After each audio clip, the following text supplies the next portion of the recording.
kalian nggak tahu nih barang apa aja yang hilang gitu kan. Ada kasus kan yang tiba-tiba barangnya habis, uangnya nggak ada.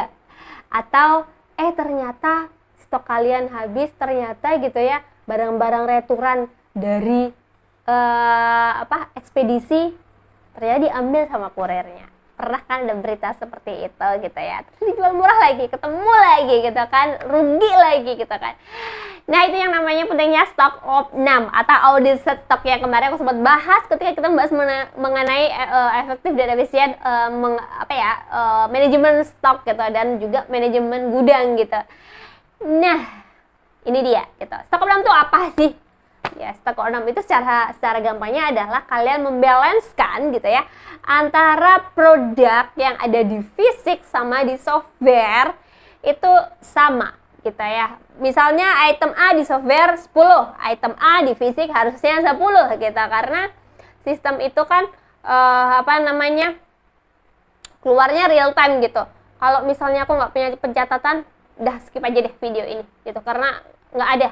Semuanya harus dicatat teman-teman, entah itu pakai manual tuh pakai Excel atau pakai tulisan tangan gitu ya. Jadi kalau misalnya tadi aku bilang stock of NAM itu antara software, produk software gitu ya, item software itu sama dengan yang ada di fisik, tentunya sama. Catatan tangan kalian harus sama dengan yang ada di fisik, atau catatan Excel kalian harus sama yang ada di fisik gitu ya.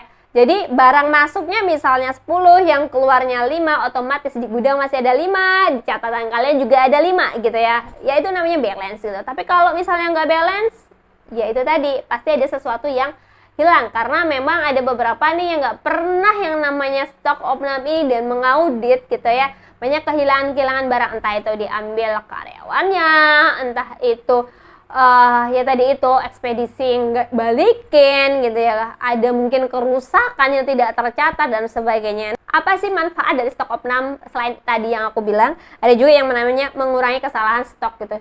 Misalnya ada loh yang misalnya kita bisa aja beli 10 ditulisnya mungkin karena kita ngantuk jadi 1, kayak gitu sih teman-teman. Jadi bisa dicek juga, oh ternyata pembelian ini belum dimasukkan, belum dicatat, itu bisa di cross check dari situ juga.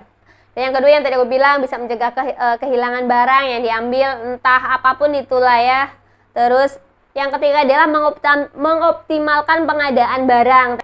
Misalnya di software masih ada 15, tapi ternyata di fisik tinggal 10. Berarti kan harus produksi lagi atau repeat order lagi gitu ya. Karena misalnya setiap harinya dia tuh keluar 5. Nah, kalau kalian tidak melakukan stock of NAM, kalian akan berpikir bahwa di gudang tuh masih ada yang namanya barang 15 ini gitu. Jadi kalian akan memperlambat gitu ya, itu akan menjadi stok kosong kayak gitu ya. Barang padahal ada pengen ada yang jual, atau penjualan itu masih oke, tapi stoknya kosong karena kesalahan sistem, karena kalian nggak pernah stock of NAM.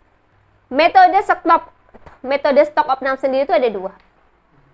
Metode stock of NAM itu ada 2 ya kan, ada manual dan juga ada yang otomatis. Nah, manual itu seperti apa sih? Manual itu yang tadi aku bilang, kalian pakai Excel, pakai catatan buku, kayak gitu, itu yang namanya manual. Kalau otomatis itu apa sih? Ya, otomatis ya pakai sistem, pakai software gitu ya. Ketika itu dia akan lebih real time. Kalau misalnya kita nulis pakai Excel atau kita mencatatkan, belum tentu dicatat detik itu juga gitu ya sama kita gitu ya. Aduh, nanti deh kita ingat tanggalnya udah dicatat dulu, baru nanti dikurangin stoknya. Tapi kalau sudah software secara real time, ketika kita masukin penjualan, dia otomatis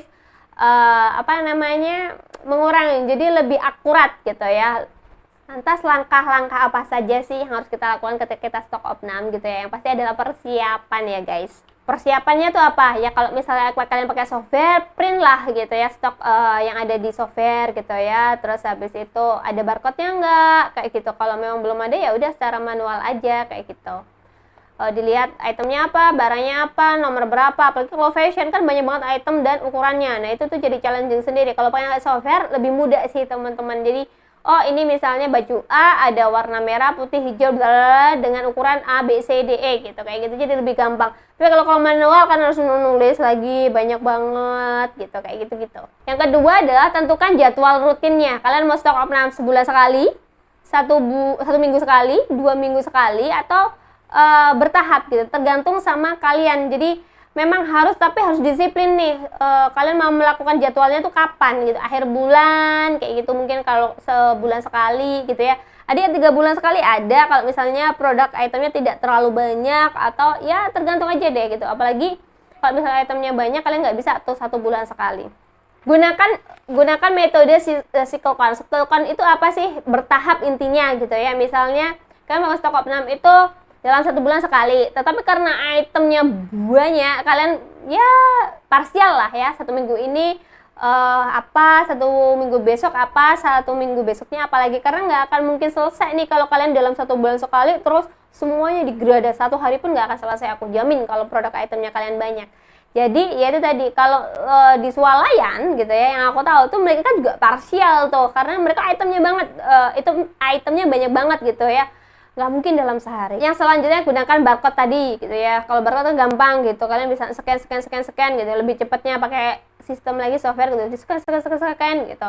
Jadi gampang juga gitu, karena kalau misalnya menghafalkan gitu ya kode item atau menghafalkan nama, bahkan kadang mungkin nggak hafal karena terlalu banyaknya. Kalau dengan barcode ini kalian nggak usah menghitung, kadang cuma tinggal di scan aja, set, oh totalnya ini segini. Jadi mungkin lebih cepat gitu daripada kita ngelihat hitung 1, 2, 3, 4. Itu kalau scan gitu. Jadi akan lebih cepat sih. Yang selanjutnya adalah audit stok itu secara berkala gitu ya. Misalnya kenapa nih bisa sampai hilang kalau memang ada selisih gitu. Cari apakah ada pembelian yang belum dimasukin, ya kan? Atau penjualan yang belum dimasukin, atau ada barang rusak, atau apa gitu. Jadi diaudit, dicari barang itu tuh kemana gitu. Jangan sampai barang itu tuh habis gitu aja sih teman-teman, nggak yang kayak aduh kemana nih barang gitu ya, terus ya udah deh, jangan kayak gitu, karena kalau kayak gitu kalian nggak ngerti nih barangnya tuh kemana teman-teman. Nanti gimana sih caranya supaya stok opnam tuh efisien gitu ya, cepet gitu ya. Yang pertama itu adalah sesuaikan dengan kategorinya, rak gitu ya, misalnya item A gitu ya, raknya di mana gitu ya, atau misalnya hijab gitu ya, hijab segi 4 tuh ya yang polos dulu, atau mau yang motif kayak gitu, mana dulu yang cepat gitu. Jadi disesuaikan dengan kategorinya. Misalnya makanan ya makanan gitu ya, nanti di baju, nanti di misalnya kayak sabun kayak gitu. Jadi sesuaikan dengan kategorinya. Yang kedua, pastikan gunakan tim yang terlatih, tim yang sering kayak stok opnam gitu. Jangan orang anak baru yang nggak tahu barang kalian stok opnam gitu ya, pasti akan lama. Tapi kalau misalnya orang yang sudah tahu gitu ya, udah tahu itemnya, udah tahu kategorinya, itu kan jauh lebih cepat dibandingkan anak baru. Makanya aku selalu bilang, kalau stok opnam itu setidaknya orang yang tahu dengan produknya dan tahu seluk-beluknya gudang supaya lebih cepat gitu.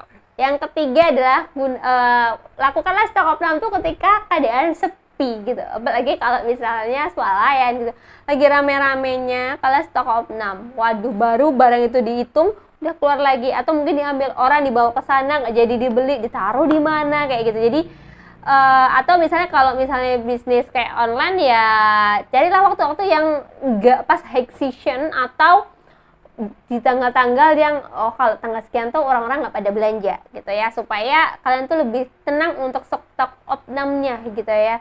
Itu apa sih untungnya stok opnam secara efisien? Yang pasti adalah akurasi stok yang baik gitu ya. Jadi produk yang kalian hitung tuh bener itemnya gitu ya, dari kayak akurat gitu loh hasilnya gitu. Dan yang kedua adalah penghematan biaya operasionalnya gitu ya. Jadi lebih hemat nih operasionalnya. Yang ketiga adalah peningkatan layanan ke customer gitu, karena produknya selalu ada, jadi customer jadi puas, nanti repeat order lagi. Gitu aja lah yang aku selalu bilang, bahwa circle-nya seperti itu. Begitu dulu video kali ini. Thank you banget yang sudah lihat gitu ya video ini sampai selesai. Kalau kalian misalnya ada mau tanya-tanya, boleh banget komen-komen di bawah gitu ya. Kalian like, subscribe, dan juga jangan lupa di share supaya yang lain jadi dapat manfaatnya. Bye bye and see you.